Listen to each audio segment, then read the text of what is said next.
Hello everyone, it's Beck and welcome to my channel. For today's video I'm going to be going over some things for all of you new players out there, and I'm going to be telling you 15 things I wish I knew before I started playing Animal Crossing. Now these are all in no particular order, but the first one I'm going to mention today is that you must take your first campsite villager. When I first played this game I didn't really pay attention to anything that I was doing, and then when I restarted my island for the first time and I got to the part where you build your campsite, I got Klaus as my first campsite villager and I was like, ew, no, I'm not taking him. So I ignored him for 2 days thinking he will eventually leave, but they don't. If you do not take the first campsite villager you have, your game will not progress any further until you do. When you hold down the B button, your character will run instead of walking really slow.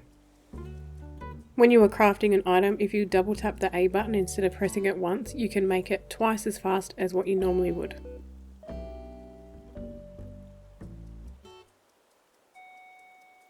When you get to the point of the game where you can buy plots of land, did you know that you can only invite one villager from a mystery island per day? A lot of people do make this mistake. They will go and buy all of their plots of land that they have available and they will lay them all down and get set to go on a really big villager hunt. They will invite one villager and then they head off back to a mystery island trying to find some more, only to find it empty. Once you have invited that first villager back to live on your island, you will not find another villager on a mystery island again until the next day. And if you lay all of your plots down at once, you do run the risk of letting them autofill. And that brings me to my next point that I want to make. When you have an empty plot, you do only have 1 day to fill it before Tom Nook autofills it. In Animal Crossing, each new day starts at 5 AM, so you do have until 5 AM the next day to find a villager. But if you don't, it does get filled with a random villager. I learnt this the hard way on my very first island. I had Fuchsia move out and I instantly regretted letting her leave. And I was more of a casual player back then. I didn't play it as much as I do now, and I didn't realise that you only had 1 day to go and find a villager. And it got autofilled with Tammy, and I mean the monkey Tammy, not the cute little bear cub Tammy. So that is just something to keep in mind if you have an empty plot. And as a little side note there, when it comes to autofilling, a lot of people don't realise this, but you do actually have what is called a moving queue. And I think that consists of 4 villagers. Whenever you have an empty plot that you don't fill yourself, there are 4 mystery villagers and any one of them might end up in that plot. Whenever you visit someone's island and they have somebody that goes out into the void, there is a potential for that villager to end up in your moving queue. So if you have a friend that you visit a lot in Animal Crossing and they have a villager move off their island, there is a chance that they might end up living on yours. Okay, this next one, now this is a big one. And a lot of people don't realise this when they first buy the game. You can only have 1 Animal Crossing island per Switch. How many of us have gone out and bought a second Switch so that they can have a second island? I'm raising my hand in the air right now because I am one of those people. But for whatever reason, you can only have 1 island per Switch. So if you share a Switch with your brother or sister, mum, dad, whoever, and they also want to play Animal Crossing, they will simply become another resident on your island.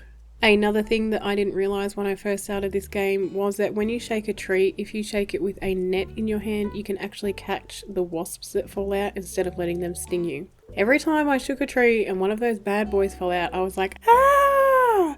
I was like running around the island like crazy trying to get away from them. But if you hold your net in your hand when you shake a tree and one of them falls out, your character will automatically point towards it, and all you have to do is press the A button and you will catch it. Things I wish I knew number 8. Now, this is one that a lot of people might not be aware of. So, as you know, you do have balloons that fly through the air that you can shoot down with a slingshot, and you can collect like DIYs, furniture, clothing, all of that type of stuff. But you can actually predict which way they are going to go. In the morning, you will have your balloons going in one direction, and then later on in the day, they will start going in the opposite direction. If you aren't sure on which direction they're going to be going in, all you have to do is go and find a villager house that has smoke coming out of the chimney, and whichever way the smoke is blowing, that is the direction that the balloons will go.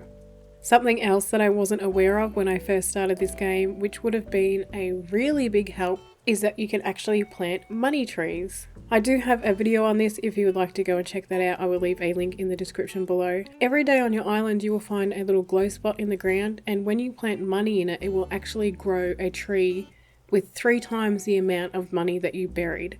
I didn't know that when I first started the game. Like, when I think about it, when I first started playing this game, I struggled hard because I didn't join any online forums or look up anything on the internet. I was just trying to figure it out all on my own, and I probably wasted like 2 months of game time doing that because I sucked. I was so bad at this game. I didn't even know that you could put money in the ABD. Like, I didn't realise what ABD stood for because whenever Tom spoke to me, I was just like, you talk too much. And I just kept like smashing the B button to get him to be quiet. And I wish I had have paid attention because I was really, really bad at it. So every day I would get all excited and be like, oh, I'm going to go dig up my 1,000 bells. Look at me. I got 1,000 bells for free. I was so naive. So naive.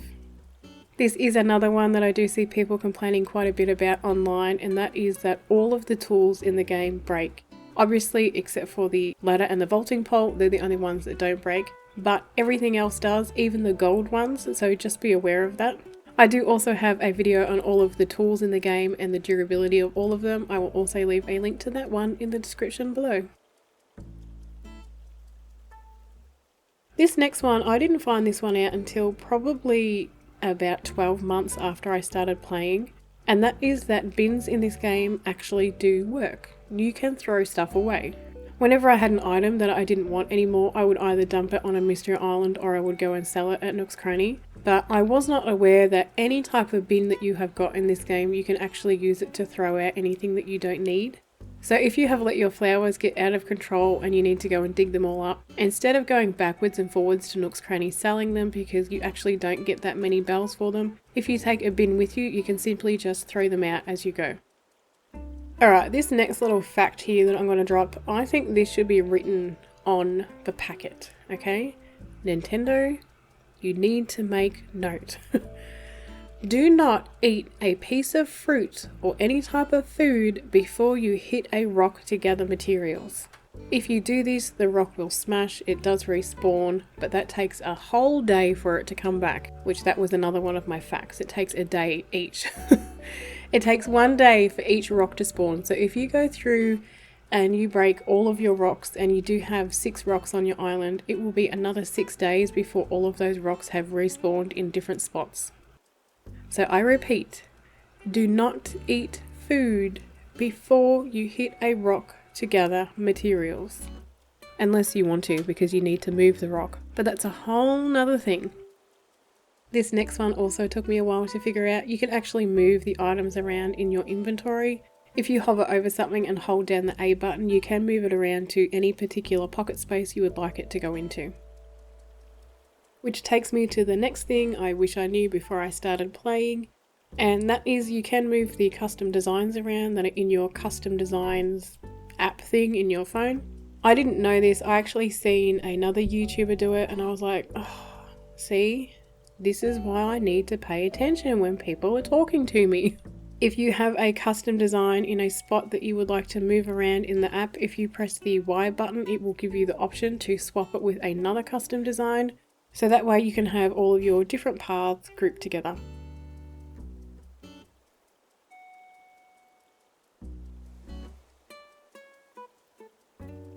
Alright, so I think that is all I have for today. They are the 15 things I wish I knew before I started playing.